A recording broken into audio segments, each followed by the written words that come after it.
हाय श्री कृष्णा, कैसे हो आप? बस ठीक। हाँ, वेलकम ऑन इंटरेक्शन इंटरेक्शन पे आपका स्वागत है। थैंक यू थैंक हाँ, श्री कृष्णा, इंटरेक्शन एक ऐसा चैनल है, एक ऐसा प्लेटफॉर्म है जहाँ पे आपके जैसे स्टूडेंट को बुला के इंडिया के अलग अलग इंस्टीट्यूशन से, रिसर्च इंस्टीट्यूशन से, सेंट्रल यूनिवर्सिटी से बुला के यहाँ पे इंटरेक्शन किया जाता है। अगर कोई भी अच्छा। स्टूडेंट कोई भी exam, national level exam qualify करके अच्छी जगह पे जा रहा है, तो उसका क्या प्रोसेस है, क्या क्राइटेरिया है, क्या एलिजिबिलिटी है, उसको समझने के लिए एक प्लेटफॉर्म का प्रयास है कि करें। तो इंटरेक्शन फिर से आपका स्वागत करता है। थैंक यू थैंक हाँ, श्री कृष्णा, हम चाहेंगे कि आप अपना पूरा नाम बताएं और आप कहाँ से हैं। मेरा नाम है श्री कृष्णा ज्ञानेश्वर घंटे। और मैं बुल्ढाना जिले में देऊळगाव राजा तालुके से हूँ। तालुका प्लेस है हमारा नेटिव प्लेस।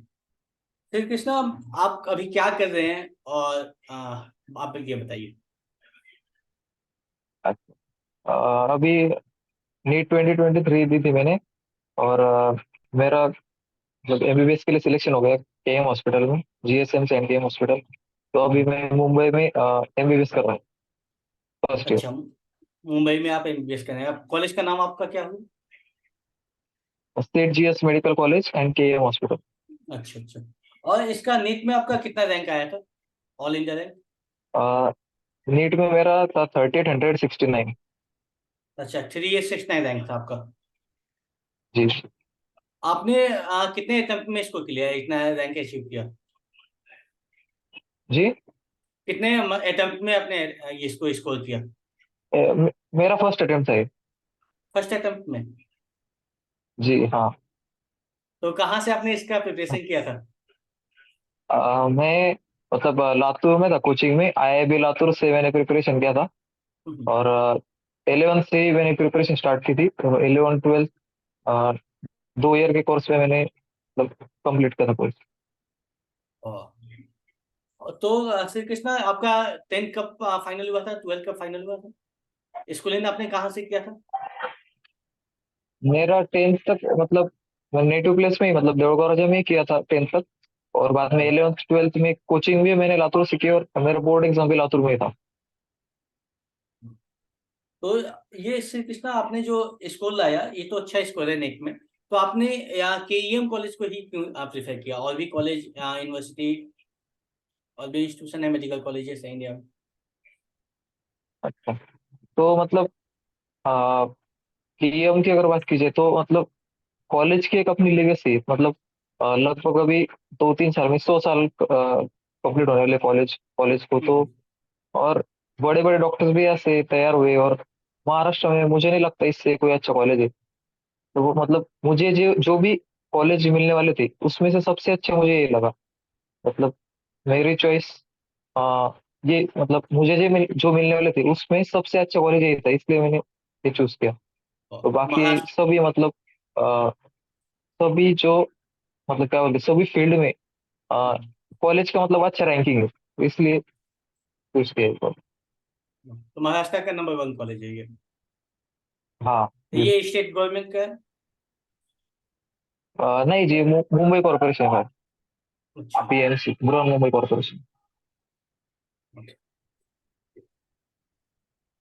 आपने जो नीट के लिए प्रिपरेशन किया था, आपका क्या स्ट्रेटेजी था? आपने कैसे 11 12 के साथ उसको प्रिपरेशन अपना किया?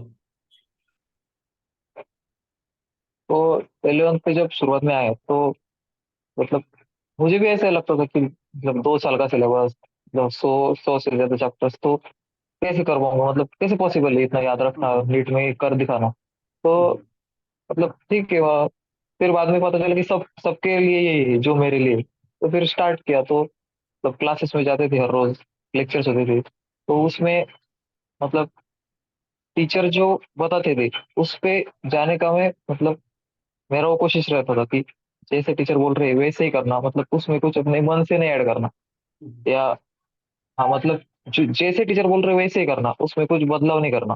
तो फिर शुरुआत में हुई थोड़ी दिक्कत मतलब मुश्किल जाता था क्योंकि इतने बड़े सिलेबस का मतलब मुझे आदत नहीं थी। तो शुरुआत में डिफिकल्टी हुई, लेकिन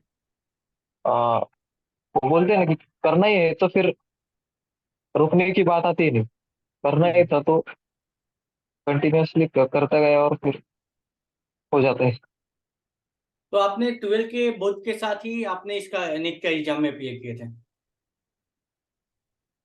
जी बिल्कुल, ट्वेल्थ का तो एग्जाम आप मेरा फरवरी में था और मई में नीट था।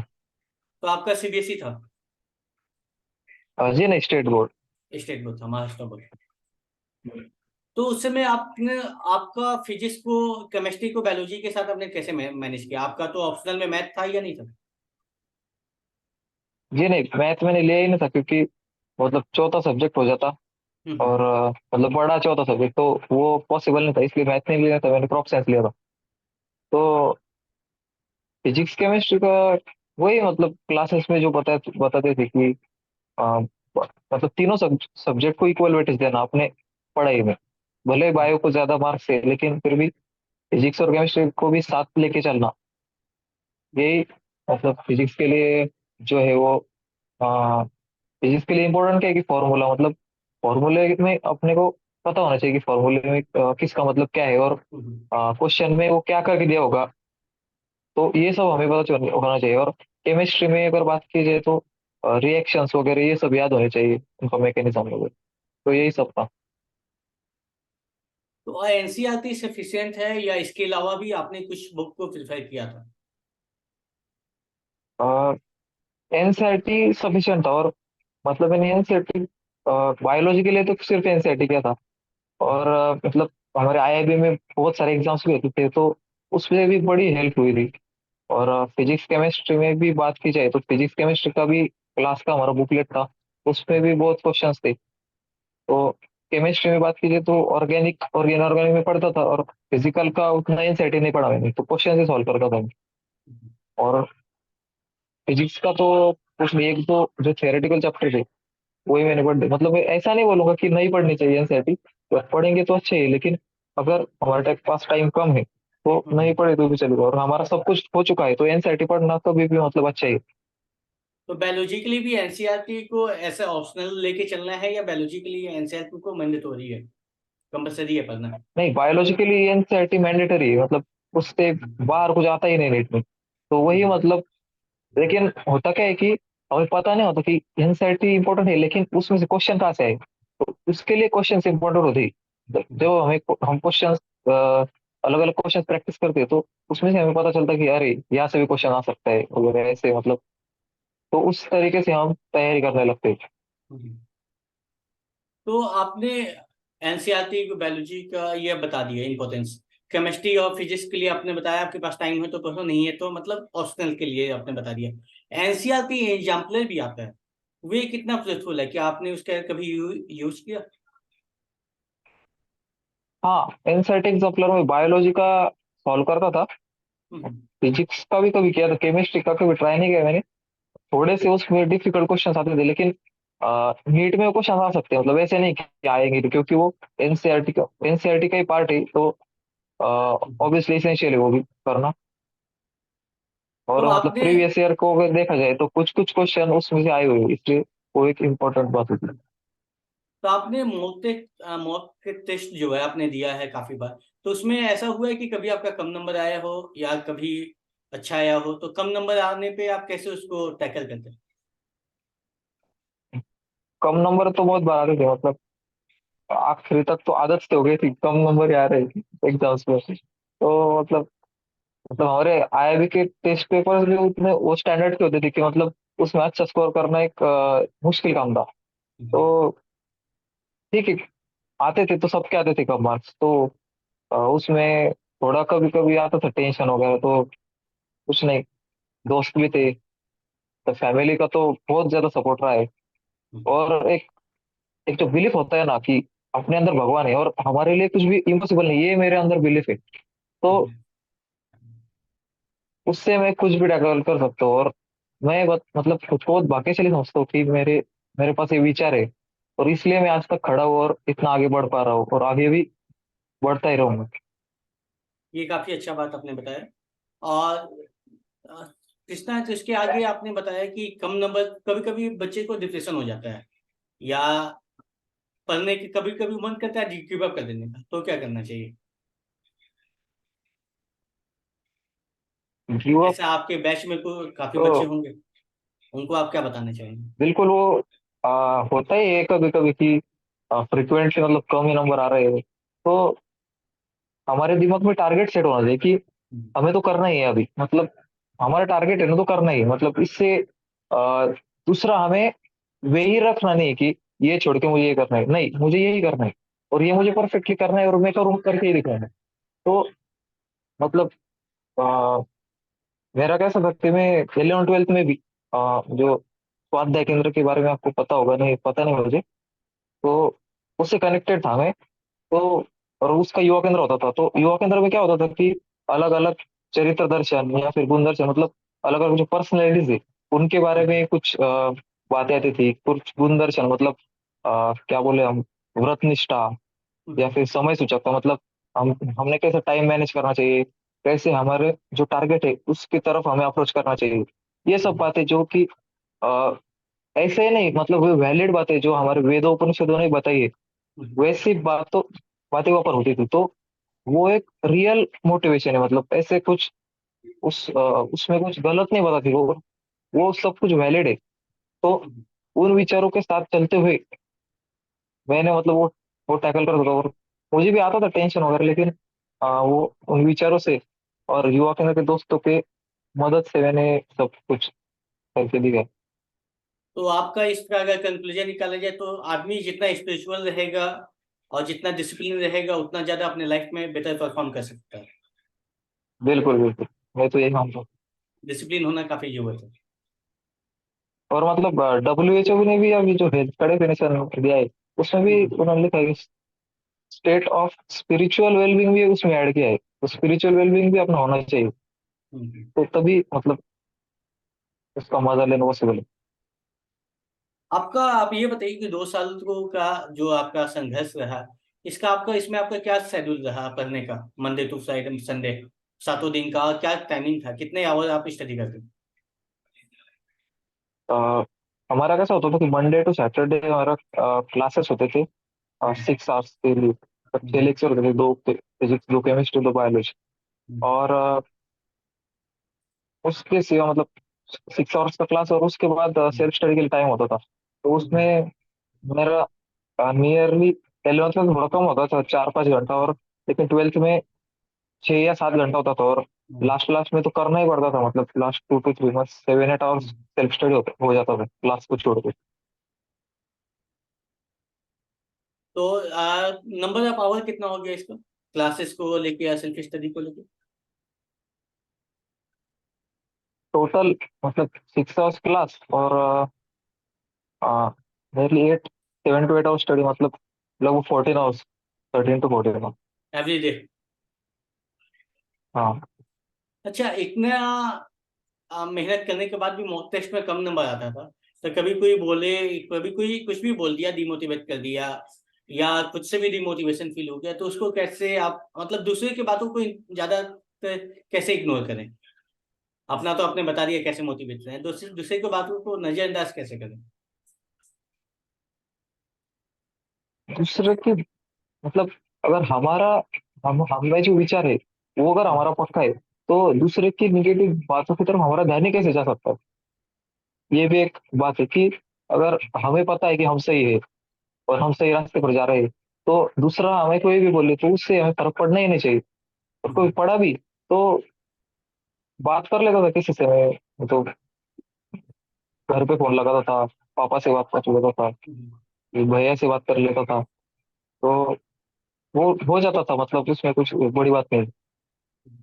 फैमिली सपोर्ट आपको मिलता था, दोस्तों का सपोर्ट, और जिस था। कोचिंग इंस्टीट्यूट में थे वहाँ फैकल्टी के सपोर्ट, जी ऐसा? जी, कभी टीचर से भी जाते जाके मिलता था, मैं टीचर को भी हम्म, बोलता था, अपने डाउट्स पूछता था। और आ, मतलब जितना टीचर्स फैकल्टीज के साथ हम कनेक्टेड रहे तो उतना मतलब वो सपोर्टिव एनवायरनमेंट हो जाता है हम्म। और हम कंफर्टेबल फील करते टीचर के साथ। तो मतलब बात करना जरूरी है।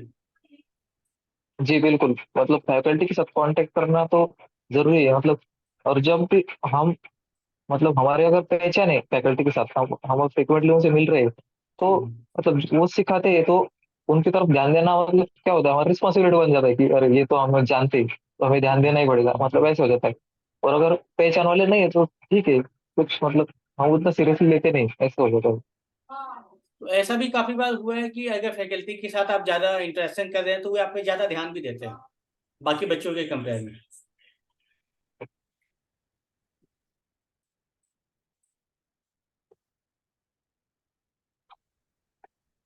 भैया थोड़ा आवाज कट हो रहा है। मैंने पूछा, बोला कि अगर फैकल्टी के साथ जो भी आपको पढ़ा रहे हैं, हाँ, उनके साथ अगर आपका इंटरेक्शन अच्छा है तो उनका ध्यान आपकी तरफ थोड़ा ज्यादा रहता है कंपेयर टू अदर स्टूडेंट। वे आपको सीरियस स्टूडेंट समझ के कंसिडर करके आपको और मदद करते हैं।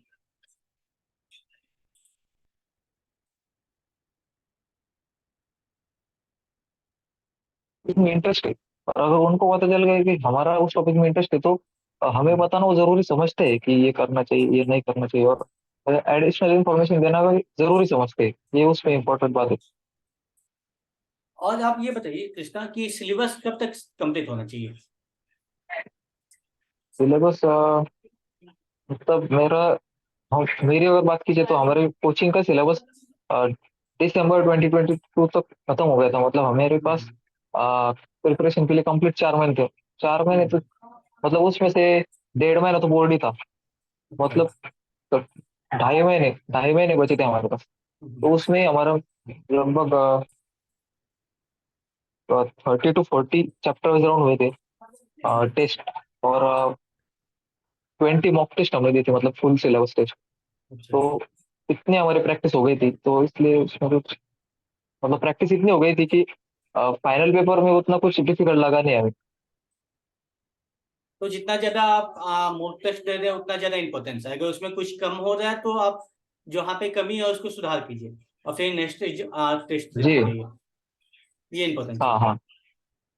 तो तो कृष्णा ऐसा आपको बोर्ड के साथ जो 12th का है, सीबीएसई हो, स्टेट बोर्ड हो या कोई भी हो, आईसीएसई हो, तो उसके साथ आप नीट का या जेई एडवांस का प्रिपेयर कर रहे हैं तो ये कितना डिफिकल्ट हो जाता है?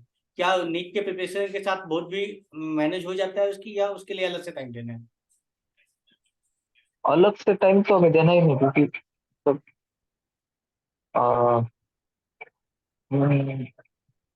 फिजिक्स केमिस्ट्री बायोलॉजी का जो हमारा बोर्ड का पेपर होता है अ, वो और हमारा सिलेबस मतलब लगभग सेम हो जाता है। तो मतलब उसमें थोड़ी लिखने की हमारी प्रैक्टिस नहीं होती, एमसीक्यू सॉल्व करने की प्रैक्टिस होती है, उतना होता जाता है, लेकिन फिर भी लिख तो सकते ही है कुछ ना कुछ, हम्म। मतलब मैनेज हो जाता है। और बाकी जो सब्जेक्ट होगी लैंग्वेजेस के, तो हम्म। लैंग्वेजेस के प्रीवियस ईयर वगैरह देख के मतलब एग्जाम के पहले भी 4-5 दिन में हो जाता है वो, अगर हम्म। 10th तक हमने सही से किया है तो। अच्छा, तो मतलब जो आपने हाँ स्कूलिंग में इस तरीके किया उसको भी, उसका भी बेस अच्छा होना चाहिए। हाँ। अगर लैंग्वेज का अगर एकदम देना है तो पहले का बेस तो अच्छे होना ही चाहिए। मतलब अगर हम डायरेक्टली टाइम पे जाके 10th तक हमने कुछ किया नहीं और 12th में इंग्लिश का पेपर दे रहे तो उसमें दिक्कत तो फिर होगी। तो हम्म। वो भी एक होना चाहिए। ये आपने अच्छा बात बताया कि बेस अच्छा होना चाहिए तो ही उस पे अच्छे से मतलब काम कर सकते हैं, उसके ऊपर का जो भी मिलेगा आप अच्छे से कर सकते हैं। तो 10th आपने कहाँ से, ये हम्म। महाराष्ट्र बोर्ड से किया था या सीबीएसई से?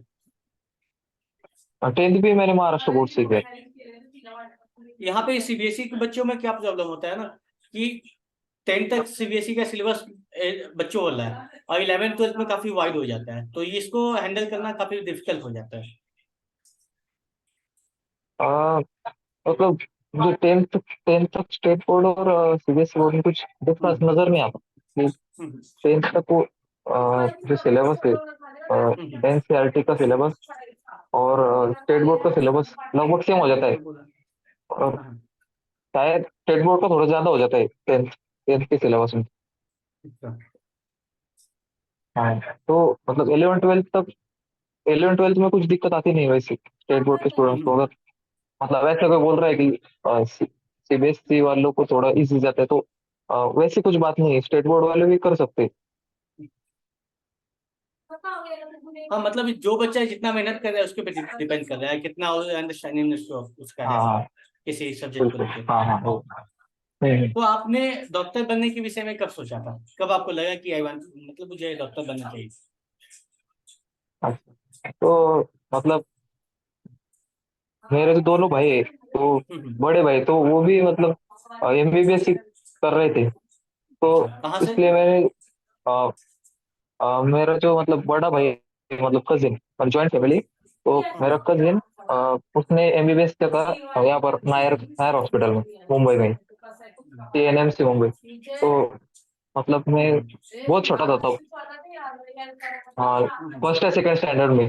तो हम्म। तभी से उसका एमबीबीएस स्टार्ट हो गया। तो फैमिली बैकग्राउंड भी था कि वो डॉक्टर बनना है, और मतलब डॉक्टर, और एक रीजन कि हम किसी और पे डिपेंडेंट नहीं रहते, मतलब अगर किसी और फील्ड में जाए तो किसी पे डिपेंडेंट रहना पड़ता है, तो वैसी बात कुछ होती नहीं, इसलिए भी वो भी एक रीजन था कि डॉक्टर बनना है। आपका ये बात मुझे समझ में नहीं आया, किसी और अदर फील्ड में जा रहे हैं तो डिपेंडेंट होने का क्या मतलब मतलब है? डिपेंडेंट मतलब वैसे नहीं कि जॉब का कैसा होता है कि कोई आप पर मतलब कोई काम का लोड डाल सकता है या फिर बर्डन डाल सकता है, लेकिन हम्म। डॉक्टर का कैसा होता है कि वो खुद का क्लिनिक खोल सकता है, वो खुद का हम्म। हॉस्पिटल खोल सकता है। तो अ, वो बात कर रहा हूँ मैं। अच्छा अच्छा। मतलब खुद से फाइनेंशियली हाँ स्टेबल होने का बात करते हैं, जितना मतलब अच्छा कर सकते हो उसमें। हाँ, अपने कंफर्ट से हम रह सकते हैं ऐसा। हम्म। तो आपके लाइफ में क्या क्या चेंजेस आया before while preparing for NEET and after in M selection in MBBS?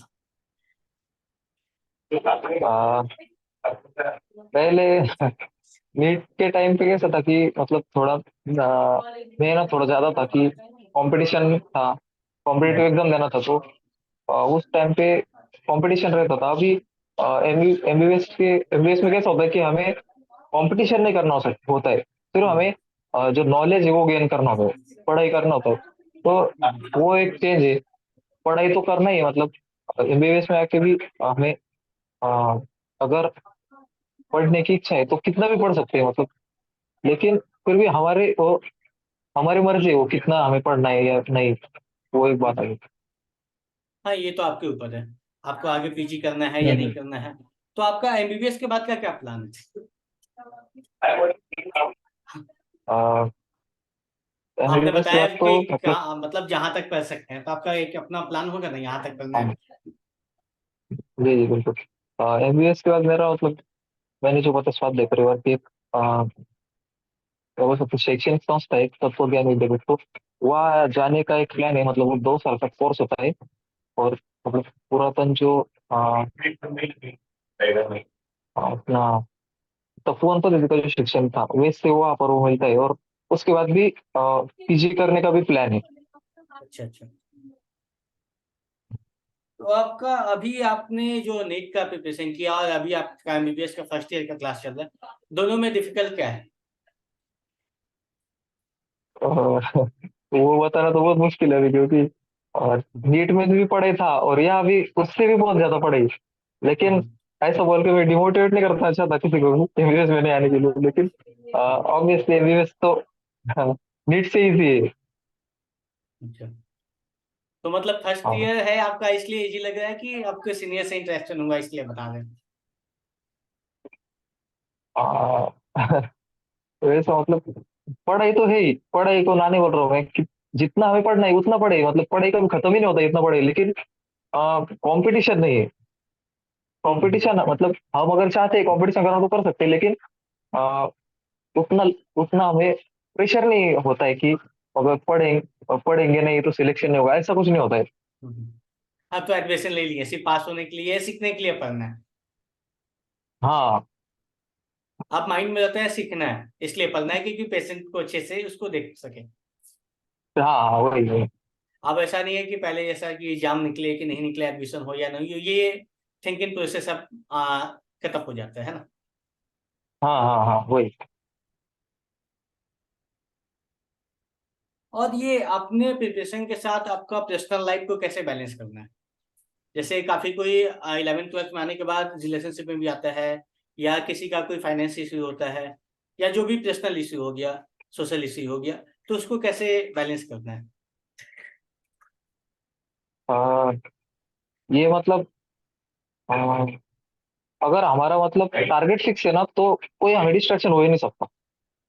मुझे, अगर मैंने डिसाइड कर लिया कि मुझे करना ही है, मुझे नीट क्रैक करना ही है, या फिर मुझे कोई भी काम करना ही है, तो क्यों नहीं होगा वो। ये मतलब हमारे मन में अगर थॉट है तो कोई भी मतलब उसमें कोई भी प्रॉब्लम वो आ ही नहीं सकता अगर हमने डिसाइड किया है। और अगर हम उस टारगेट के लिए कमिटेड नहीं है तो फिर बाद में बाकी सब होगा, डिस्ट्रैक्ट होंगे हम या आवाज आएगी। तो ये मतलब आपने हमारे काफी मन में वो हमारा टारगेट फिक्स होना चाहिए। ये आपने काफी अच्छी और बड़ी बात कही कि अगर एक चीज पे हम फोकस्ड हैं तो बाकी सब के लिए मैनेज करना उतना मुश्किल नहीं होता है। आप उसको इग्नोर कर दोगे या आप जानबूझ के खुद में प्रॉब्लम क्रिएट नहीं हो पाएगा। ऐसा बहुत होता है हाँ। ना कि काफी टाइम होता है, आपने अगर ऑब्जर्व किया होगा, मैं गलत होंगे तो आप सही करना, कि ये प्रॉब्लम एक्चुअल में होता नहीं है, पर उसको हम क्रिएट कर देते हैं अपने माइंड से, अपने इमेजिनेशन से। हम्म। हम्म। बिल्कुल। तो अगर आप फोकस्ड है तो ये इमेजिन करने का जरूरत नहीं होगी। हाँ हाँ हाँ। बिल्कुल हमें हमें खुद खुद पे विश्वास होना चाहिए, आत्मविश्वास। और हमें जो भगवान बस उस पे भी हमें विश्वास होना चाहिए कि अगर मैं काम करने वाला हूँ तो उसका फल भी मुझे मिलने ही वाला है। तो मिले ना मिले वो बात की बात है, लेकिन मैं काम करता रहूंगा उस मेरे ध्येय के लिए। ये बात मन में होनी चाहिए। हाँ, ये बात मतलब उसके आप मतलब टारगेट के लिए कुछ जादू भी नहीं होगा, कोई आके मेरा कुछ करवाने नहीं वाला। मुझे खुद से ही करना है। भगवत गीता में जो लिखा है कि उद्धर आत्मा, मतलब मेरा उद्धार मुझे ही करना है। कोई दूसरा आके मुझे कुछ बताएगा नहीं, कुछ मेरा करने वाला नहीं। लेकिन भगवान मुझे साथ देगा अगर मैं मेहनत करूंगा, अगर मेरा खुद पे विश्वास है। ये जैसे श्री कृष्ण कहते हैं अपना कर्म कर, फल की चिंता ना कर। हम्म। आपको अपना कर्म करना है। तो तो आज आप ये बात मतलब सिर्फ बोलने के लिए हो गई, कोई मतलब हम्म उसे लाना नहीं चाहता, सिर्फ ये ब्लाइंड मोटिवेशन हो गया है। हम्म हम्म उस पे कोई किसी को भरोसा नहीं करना, ये भी एक बात है। हम्म। हाँ, भरोसा नहीं होने के कारण इसका काफी कंट्रोवर्सी भी बनता है। हम्म। कृष्णा, आप अपने कॉलेज के बारे में बताइए। अगर कोई व्यूअर हमारा या कोई भी स्टूडेंट आपके कॉलेज में आना चाहते हैं तो उनके बारे में पहले से कुछ बताइए। कॉलेज का कैंपस, फी क्या है, कैंटीन क्या है, कैंपस का माहौल क्या है, आपके डॉक्टर जो हैं, आपके जो वहाँ पे गाइड हैं, उनसे आपका रिलेशन क्या है, सीनियर से क्या है। और ज्यादातर एमबीबीएस की ये बदनाम है कि रैगिंग होता है, सीनियर सब थोड़ा ज्यादा करते हैं मूवी देख के। तो इसका अगर हाँ। कुछ तो मिसकॉन्सेप्शन है तो आप सही बताइए कीजिए। हाँ, तो हमारे कॉलेज कैसे तो मतलब सबसे बड़ी बात ये, इस बात पे कोई भरोसा ही नहीं करता कि हमारे कॉलेज में रैगिंग ही नहीं होती। मतलब सीनियर सीनियर से मतलब मुझे नहीं लगता महाराष्ट्र में कोई और कॉलेज है जहाँ पर रैगिंग रैगिंग नहीं होती। हाँ हाँ। मतलब बड़े बड़े कॉलेजेस में भी रैगिंग होती है, लेकिन हमारे कॉलेज में बिल्कुल रैगिंग नहीं, जीरो रैगिंग बिल्कुल। हम्म क्योंकि कॉलेज उतना स्ट्रिक्ट है। तो रैगिंग का कोई सवाल नहीं। और कैंपस की बात की जाए तो कैंपस भी बहुत बड़ा है, क्योंकि कॉलेज कॉलेज पुराना है। तो सब कुछ बहुत अच्छा है। कॉलेज बड़ा भी है, और स्पोर्ट्स फैसिलिटीज भी है। मतलब कोई हम्म। स्पोर्ट्स खेलना हो तो बैडमिंटन, बास्केटबॉल, कुछ फुटबॉल वगैरह सब सब कुछ खेल सकते हो, टेबल टेनिस। आपके जो टीचर आते हैं, फैकल्टी प्रोफेसर आते हैं, उनसे उनका कैसा सपोर्ट है? फैकल्टी यहाँ पर थोड़ा अलग हो जाता है कि मतलब फैकल्टीज को एक तो फैकल्टीज सिखाते अच्छे है, लेकिन उन पर टाइम लिमिटेड होता है। तो हम्म लिमिटेड टाइम लिमिटेड टाइम में उनको बहुत सारा सिलेबस कवर करना होता है। तो भले वो सिखाते अच्छे है, लेकिन स्पीड ज्यादा हो जाता है। हम्म। मतलब स्पीड से सिखाना पड़ता है, ये हर कॉलेज की बात है। तो इसलिए कभी कभी समझने में दिक्कत होती है। और हमें खुद से उसके लिए पढ़ना पड़ता है। मतलब ये तो सही बात आपने बताया कि आप बच्चे आईआईटी में हो, आईआईसी में हो, या कहीं भी हो इंडिया के मेडिकल कॉलेज में, आपको जितना प्रोफेसर पढ़ा रहा है उससे ज्यादा ही आपको पढ़ना है। उस पर रिलाय नहीं होना, डिपेंडेंट नहीं होना। अगर हाँ आपको हाँ। अच्छा स्कोर करना है, सीखना है, तो आपको उससे ज्यादा मेहनत आप काम करना है। हम्म। और ये आप एक सजेशन दे दीजिए, जो बच्चे 3 4 साल 5 साल से नीट का प्रिपरेशन कर रहे हैं और जिनका डिटरमाइन है कि मुझे डॉक्टर बनना है, एमबीबीएस करना है, तो उनका हो नहीं रहा है। काफी बार वे डिप्रेस हो जाते हैं, डिमोटिवेटेड हो जाते हैं। उनके दोस्त जो उनके साथ थे अभी वे अर्न कर रहे हैं, अच्छे जगह पे हैं, यूजी पीजी तक भी कंप्लीट कर ली। तो तो उनके बच्चों के लिए ऐसे स्टूडेंट के लिए आप क्या कहना चाहेंगे, कैसे अपने आप को मोटिवेटेड करें और उससे ज्यादा कैसे वे एग्जाम क्लियर कर पाए? वे मतलब ऐसा क्या तरीका है जो आपने समझा, आपने सही समय पे उसका यूज किया और वे अभी तक समझ नहीं पाए? ऐसे मतलब एक बहुत बड़ी बात की कंसिस्टेंसी कि मतलब हम जो पढ़ रहे हैं वो सिर्फ हमें आज नहीं पढ़ना है, तो वो हमें हर रोज करना है सेम चीज। मतलब आज जो पढ़ा है वो आज करना है, कल जो पढ़ा है वो फिर से करना है, लेकिन आज का भूलना नहीं। तो थोड़े दिन बाद पीछे का रिवीजन होते रहना चाहिए। और मतलब और मैं कर रहा हूँ तो होने वाला इसके ऊपर हमारा भरोसा होना चाहिए। मतलब अगर मैं यही सोचता रहूंगा कि मैं अभी आज पढ़ तो रहा हूँ, लेकिन मुझे पता नहीं कि कल में मेरी मुझे याद रहेगा कि नहीं। अगर ऐसा मुझे डाउट है तो फिर वो याद नहीं रहेगा। लेकिन अगर मैं मुझे अगर पक्का भरोसा है कि मैं कर रहा हूँ तो मेरा याद रहेगा ही, तो याद रहेगा। और भूल भी जाता हूँ तो फिर से रिवाइज कर लूंगा। ये मतलब कंसिस्टेंटली होना चाहिए, 2 साल तक होना चाहिए। तो ये मतलब इजी हो जाता है थोड़ा काम। ये आपने अच्छी बात बताई कि सबसे पहले है कि अपने अंदर विश्वास होना चाहिए कि होगा। और दूसरा आपने बात बताया कि रिवीजन करते रहना चाहिए और डेली एवरीडे पढ़ना, उसको डेली का शेड्यूल मानते हैं। जैसे हमें डेली हम्म। खाना जरूरी है, स्नान करना, वॉशरूम जाना या सोना जरूरी है, उसी तरह डेली का अगर कोई चीज को अचीव करना है तो डेली करना है, कंसिस्टेंट उसमें रहना है ना? तो आपका बिल्कुल। नोट्स वही। नोट्स बनाने का, शॉर्ट नोट्स बनाने का, फॉर्मूले बनाने का, रिवीजन करने का क्या स्ट्रेटेजी रहा है पूरे साल? 11th में जब मैंने कोचिंग ज्वाइन किया तो मुझे तो उतना कुछ समझता है था, मतलब शॉर्ट नोट्स वगैरह ये सब कुछ। तो मैं करता था, मतलब टीचर जैसे बोलते थे नोट्स, क्लास नोट्स बनाता था, एनसीईआरटी पढ़ता था। तो फिर बाद में मुझे पता चलने लगा, टीचर्स भी पता नहीं लगे कि अभी तो तुम पढ़ रहे हो, लेकिन नीट नीट जब आएगा तो तुम हम्म, उन 4-5 दिनों में क्या क्या पढ़ लोगे? इतना हम्म, सिलेबस तो पढ़ नहीं पाओगे। तो उसके लिए शॉर्ट नोट्स प्रिपेयर करना स्टार्ट करो। तो हम्म, तब मुझे ये बात सही लगी कि शॉर्ट नोट्स तो बनाना ही पड़ेगा, क्योंकि अगर मुझे लास्ट टाइम पे अगर रिवाइज करना है तो शॉर्ट नोट्स बनाना पड़ेगा। तभी मैंने मतलब बायो का तो शॉर्ट नोट्स बनाना होता नहीं था, क्योंकि इतना बड़ा चैप्टर है तो उसमें से क्या क्या शॉर्ट नोट्स, मतलब हम्म, क्या हम इम्पोर्टेंट रख सकते हो। तो मैं सीपीएन सेटी में हाईलाइट वगैरह करके रखता था। हम्म, और एग्जाम के टाइम में उतना ही, मतलब जो डेटा क्वेश्चन है तो कंसेप्ट तो हम लोग भूलते नहीं, सिर्फ डेटा हम्म, डेटा भूल जाते हैं। जो हम्म, कुछ नाम है साइंटिस्ट का या फिर ईयर है, तो ये सब भूल जाते, तो उसको हाईलाइट करके रखता था। या फिर दीवार पे उसे चिपका देता था, कभी आते जाते पढ़ता था। और फिजिक्स के शॉर्ट नोट्स बनाता था मैं। हम्म, चैप्टर एक आध हो गया तो उसके शॉर्ट नोट्स में गया तो सिर्फ फॉर्मूले। तो फॉर्मूले सबसे ज्यादा इंपॉर्टेंट फिजिक्स में। कुछ हम्म, आता नहीं होगा आपको और सिर्फ फॉर्मूले आते होंगे, फिर भी आप बहुत अच्छा स्कोर करोगे फिजिक्स में, मतलब। लेकिन हमें इसको वैल्यू वगैरह सब कुछ पुट करना, वो सब आना चाहिए। हम्म। फिजिक्स को बनाने के लिए और कहीं तक आपको कैलकुलस का, पाथ इंटीग्रेशन का, ये सब का कॉन्सेप्ट अच्छा होना चाहिए नीट में, ऐसा है क्या? कौन सा? कैलकुलस में हो गया डिफरेंशिएशन, इंटीग्रेशन, हाँ हाँ हाँ, वो भी। हाँ, ट्रिग्नोमेट्री। फिजिक्स में वो भी थोड़ा होना चाहिए। और लेकिन जब भी वो पार्ट आता है तो टीचर वो सिखा देते थे कि इस चैप्टर में ये नेसेसरी है तो ये पढ़ लो, तो फिर वो सिखा देते थे तो वो हो जाता था उतना। और आप जो स्टडी करते थे तो उसके मतलब जैसे आप 5 घंटे का सेल्फ स्टडी है, तो उसके बीच में कितने देर के बाद आप ब्रेक लेते थे? कभी कभी माइंड एग्जॉस्ट हो जाता है, आदमी पढ़ने तो बैठता है जबरदस्ती पर समझ उसको नहीं पाता है, और या उसको मतलब समझ नहीं पाता है, और अंडरस्टैंडिंग लेवल उसका कम हो जाता है, माइंड को डाइजेस्ट नहीं कर पाता है। तो कितने देर के बाद ब्रेक लेना सही है, और कैसे करना है पढ़ाई के लिए, कैसे क्या सही तरीका है?